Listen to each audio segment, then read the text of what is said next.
রবিবারের আজকে জমজমাটি সকাল দেখাই তোমাদের।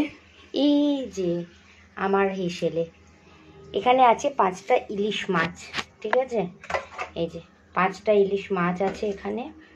তো ইলিশ মাছগুলো সাইজ দেখতেই পাচ্ছ কেমন হতে পারে। এখানে কোনো মাপে বা ওজনে হয় না, তো তাই আমি বলতে পারছি না তোমাদের এগুলো কত করে, মানে কতটা করে ওজন আছে ইলিশ মাছগুলো। দেখো ফ্রেশই আছে ইলিশ মাছের কানকোগুলো। এই যে, তো তোমরা আমাকে জানাতে পারো তো, মানে জানাও তো যে ইলিশ মাছগুলো কত দাম হতে পারে। দেখছো একদম রুপোলি ইলিশ। তো এখানে 5টা ইলিশ আর এখানে আছে কিছু কুচো চিংড়ি। চিংড়ি মাছগুলো এখনো বাছা হয়নি, বাছবো, কিছুই বাছিনি। মাছও কাটবো, ইলিশ মাছও। চিংড়ি মাছটার কত দাম হতে পারে জানিও। একটা বড় আছে, ভিতরে আর আছে কিনা জানি না। আর ইলিশ মাছটার কত দাম হতে পারে জানিও। চিংড়ি মাছটা 250 গ্রাম আছে, এটা আমি মেপেছিলাম নিজে বাড়িতে।